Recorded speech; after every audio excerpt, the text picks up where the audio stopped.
société yangatu na suñu société yangatu na dañu am fayda dañu respecter suñu Sénégal. Vive le M23. jërëjëf représentant des imams de Guédiawaye. waaw ok jërëjëf imam. asalaamaaleykum wa rahmatullah. yéen waa Sénégal mbooloom imam yi ñu ngi leen di nuyu te di leen njukkal te di leen xamal ne bépp nit boo xam ne nangu nga ñu noot la keroog boo dajeeg yàlla subhaanahu wa taala dana métti. doomu aadama dafa judd ci liberté war a dund ci liberté warut a nangu benn nit bu koy noot réew mi bañ ko joxee Abdoulaye Wade depuis 2000 ba léegi réew mi dalul dafa bëri ay yëngu-yëngu dafa bëri ay trouble dafa bëri ay jaxasoo boo léegi réew mi kalmuur ñu ngi leen di wax ne constitution Mauritanie xanaa nag duñ nangu Mauritanie raw ñu nag Mauritanie man maa ngi constitution Mauritanie constitution bu mauritanienne constitution si boobu dafa ne bépp pays boo xam ne bii yaa ngi wuyoo di la république na nga xam ne nguur gi majorité moo la koy jox ñaareel ba nguur gi doo ko donn nguur du lu ñuy donnante ci lu ñuy tuddee république soo demee ci li nga xam ne mooy Mauritanie maanaam renouveler benn yoon rek la ñuy renouveler mandat président bi mooy 5 ans rek nga ngay renouveler daal di dem fukki at nga able waaw.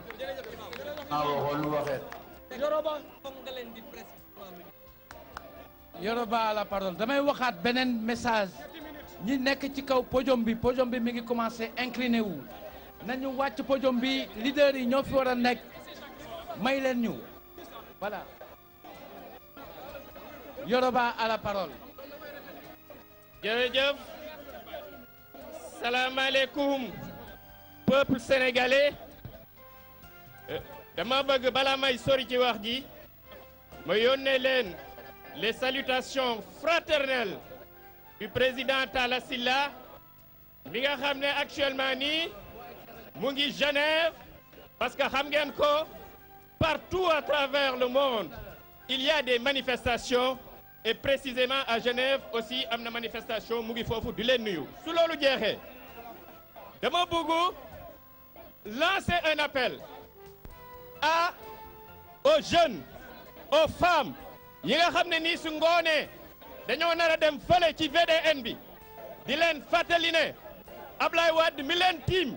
ne leen doomam moo leen gën kooku jarul ngeen di dem foofu. L'heure du choix est arrivée. Ablaye Wade se croit populaire. Mais peut-on être plus populaire que le peuple sénégalais? Manta nekk kon nag ña fay dem ngoon nañu bàyyi xel ci loolu te xam ne suñu choisiree camp boobu ils ont choisi le camp de la défaite. su loolu wee ma jeexalee leen et là je m'adresse un peu à la presse internationale. Je leur rappelle que le système démocratique de Abdoulaye Wade est un système enrobé simplement de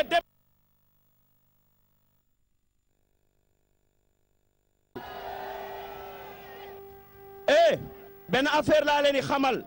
Abdoulaye Wade du ay yuuxoo ko fi génnee dafa bëggoon fal doomam à partir du ticket présidentiel le 23 ñi fa nekkoon ñëpp nit ñoo bañ léegi nag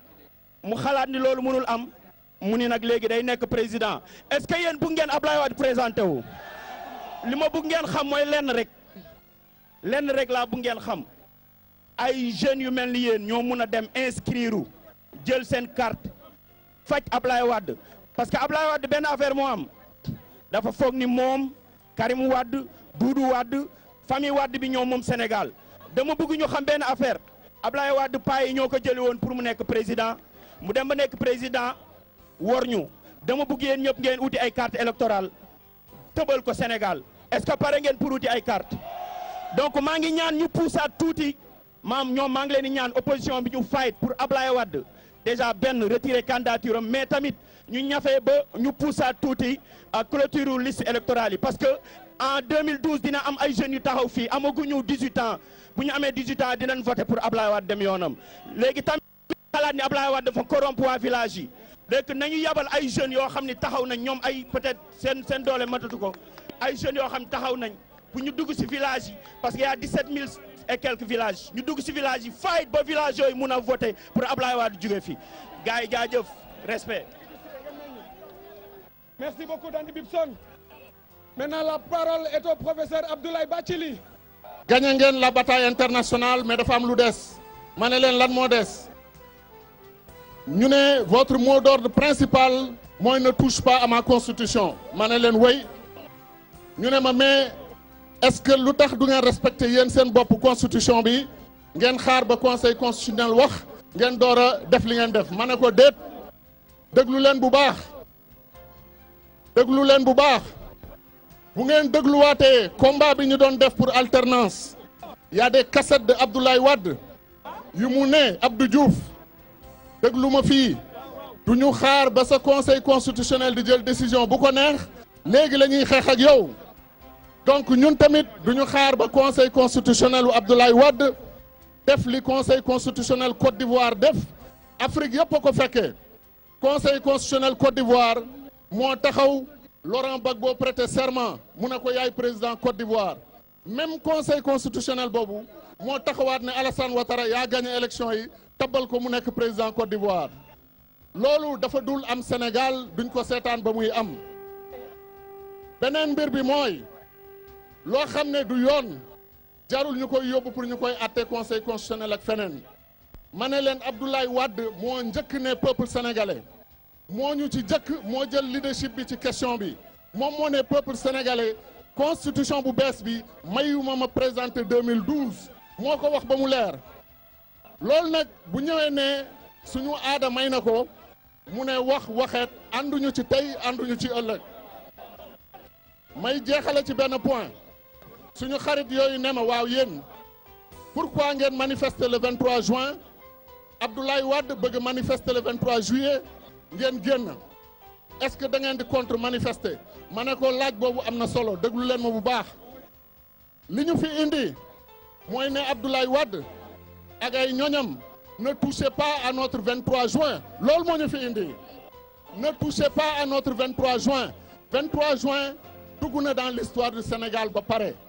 benn doomu Sénégal mënatul changer l'histoire le peuple debout a triomphé le 23 juin wax jooju dafa féete boor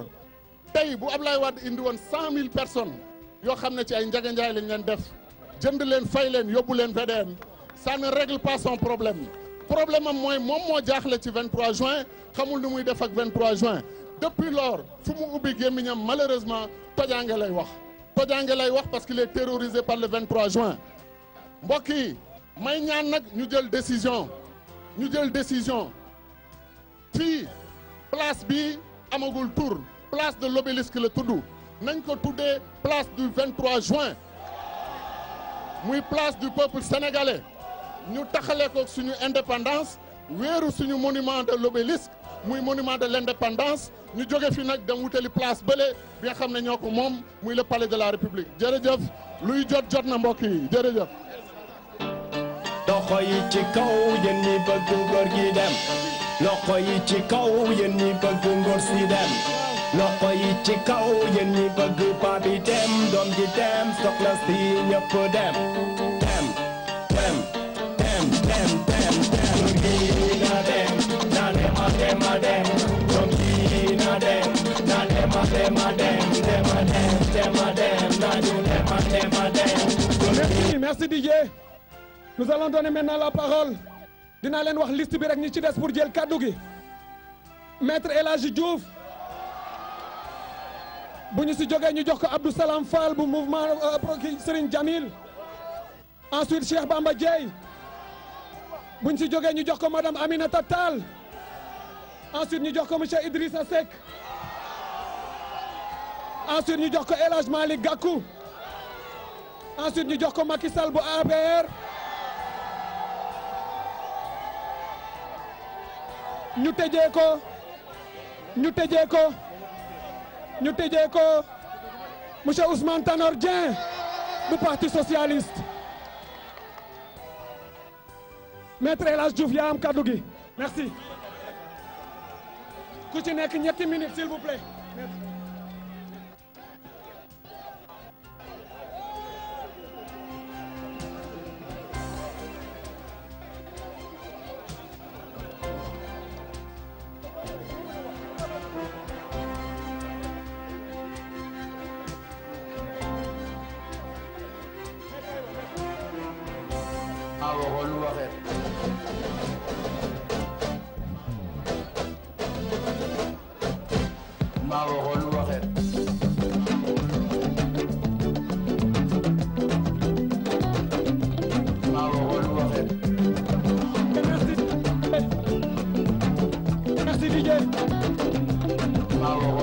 Merci, Maître El Hadj. Merci.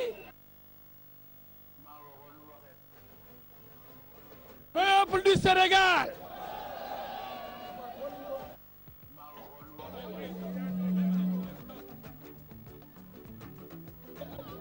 Ce rassemblement historique constitue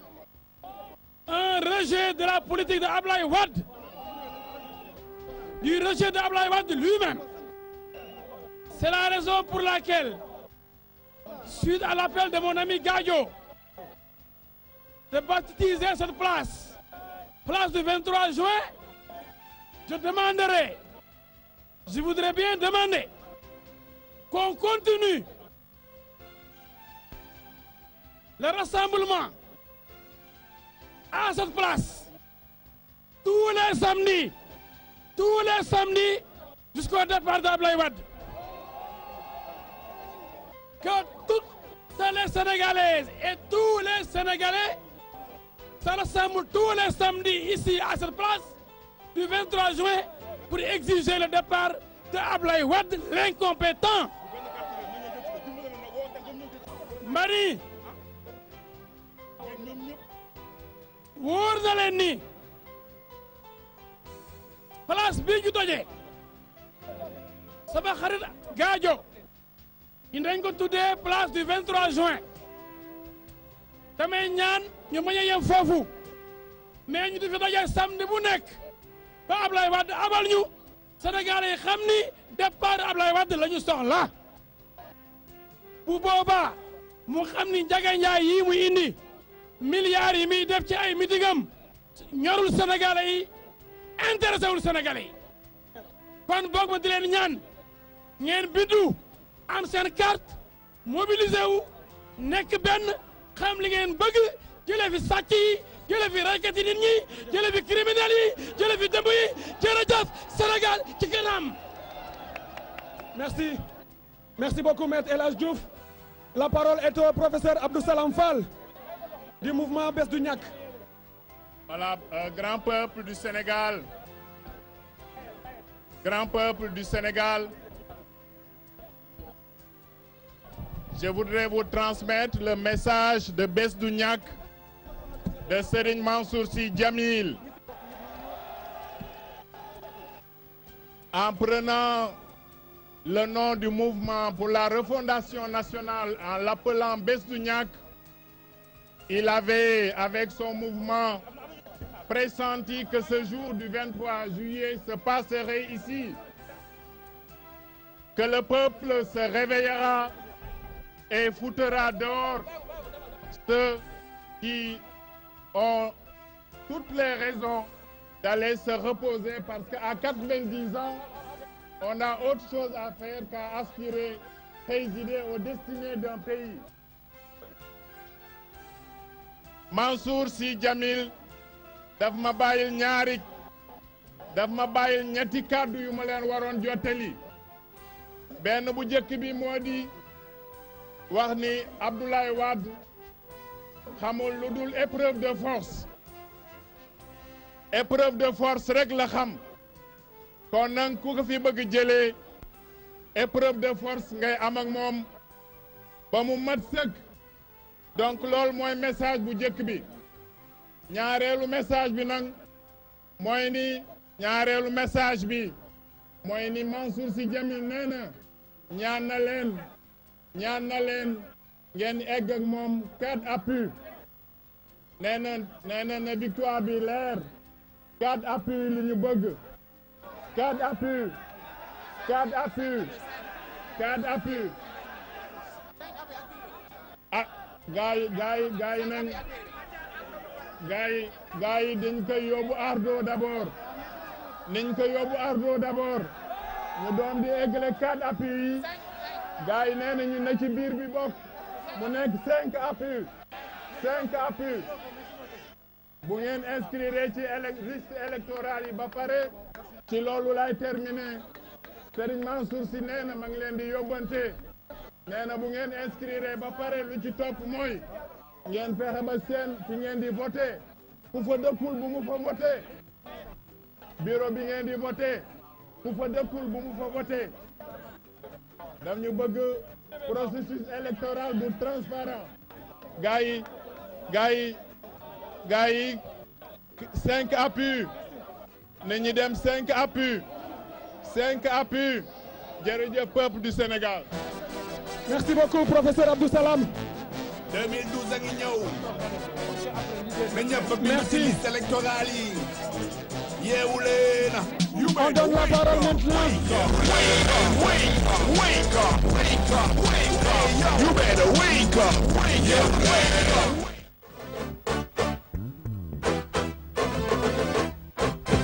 maa waxoon lu waxee.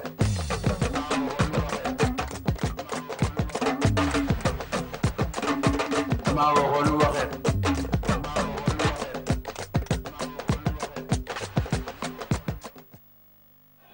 Maître Boukounta Diallo se prépare. asalaamaaleykum mbokk yi. asalaamaaleykum mbokk yi. dafa am lu tuuti rek loo xamee ni moom laa bëgg a wax.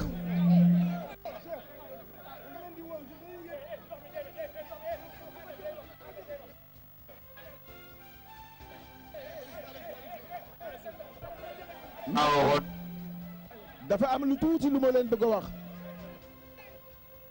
xam ngeen Sénégal fii mu toll tey jii am na ci loo xamee ni képp koo xamee ni am nga tuuti xam-xam war nga ko def sa biir xel moo di chaque fois bu Ablaye Wade tasanteeg jeunesse bi dellu na gannaaw depuis ambulant yi jusqu'au 23 juin chaque fois bu tasanteeg ay sénégalais yoo xamee ni décidé nañu pour défendre seen démocratie décidé nañu pour défendre seen ngor défendre seen diine défendre seen ngëm-ngëm défendre li nga xamee ni moo tax Sénégal mën a taxaw chaque fois bu loolee amee reculé na mais combat bi day soogay tàmbali ma ni combat bi day soogay tàmbali xam ngeen lan mooy tax ñuy xeex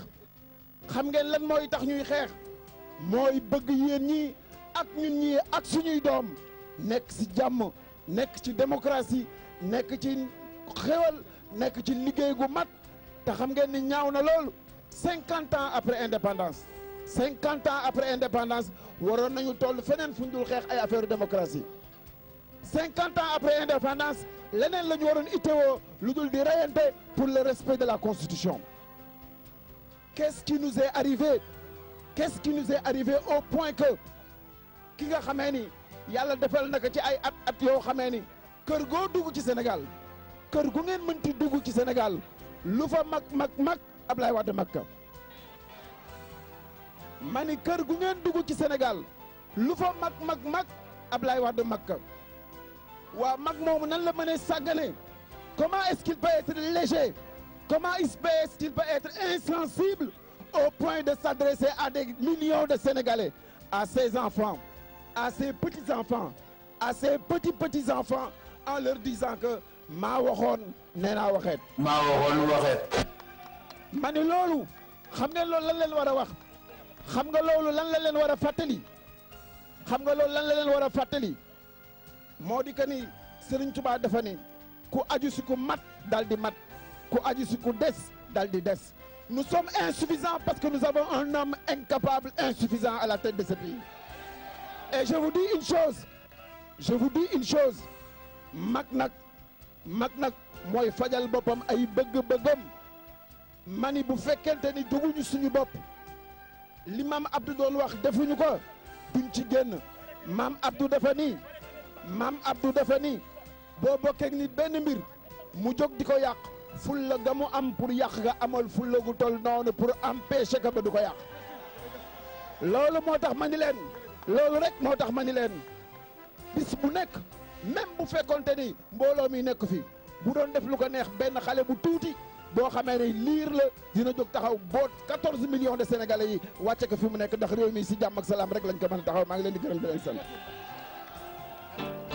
loxo yi ci kaw yéen ñi bëgg góor gi dem loxo yi ci kaw yéen ñi bëgg ngóor si dem loxo yi ci kaw yéen ñi bëgg papi dem. maa waxoon waxee. madame Aminata Tall ñëwal jël kaddu gi. seen carte d'identité dafa réer. madame Aminata Tall. na ñëw jël su ko monsieur Idrissa Seck na jege. na ñëpp ñoo jël seen madame carte Aminata Tall mooy jël kaddu gi ginnaaw. bu paree monsieur Idrissa Seck mooy jege. ku for carte d'identité wala carte électeur na ko indi si ginnaaw fii.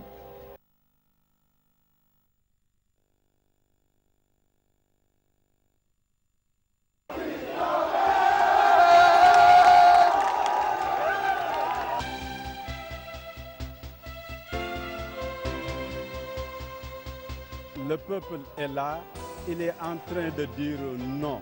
Non à un forcing, à un jeu de dupes. Les Sénégalais ne sont pas dupes.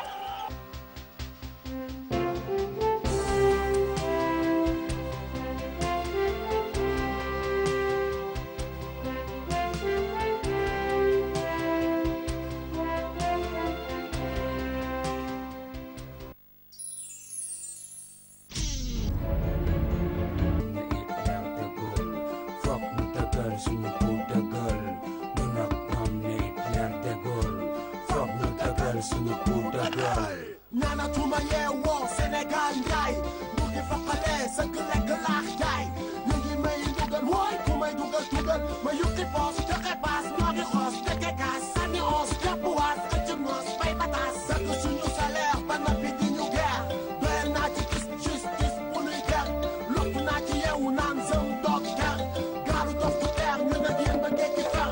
dund gi dafa seer kaw gaa ñi mi seer taw bi taw a wàcce góor gi génn ñi dakki fer que ça soit clair ñoo ngi dee ci galère autoroute à péage wooy auto gaspillage tabax seeni tunnel wooy ñun la tous carrière tal lamp yi leer wooy vie bi di gën a cher fasal partout millénaire wooy ñu gën a dee ci galère defar nañ talibé wooy ñu gën a bëri talibé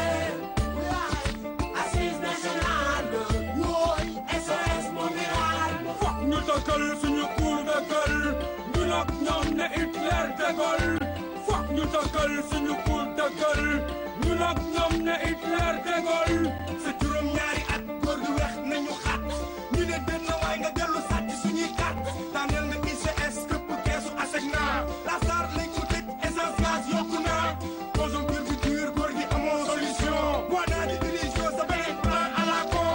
xeex yi bu foo yi yàgg bu fe suñuy fond nguur kenn du ko ñett sinon peuple bele ñatt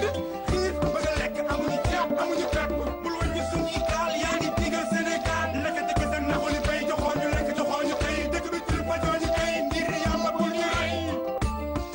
autoroute à péage wooy auto gaspillage tabax seeni tunnel wooy ñun la tous carrière tal lamp yi leer wooy vie bi di gën a cher fasal partout millénaire wooy ñu gën a dee ci galère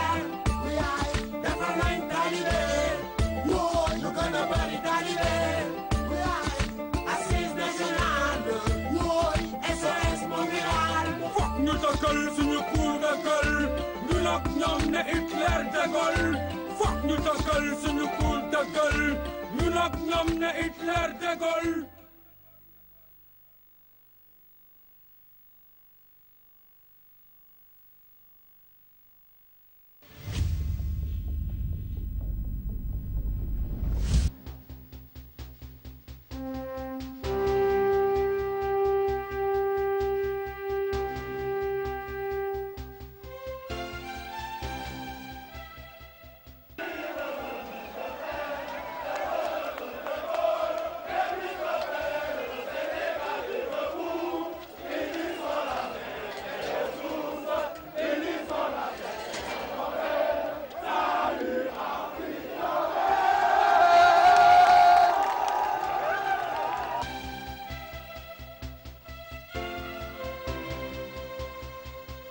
Le peuple est là, il est en train de dire non.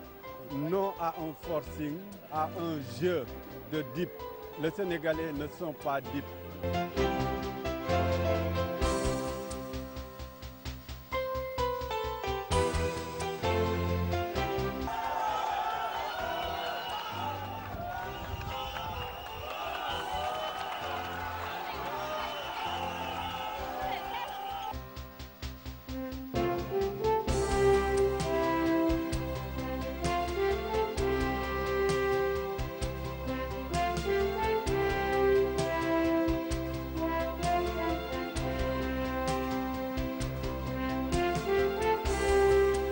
loi bi tey waruñu ko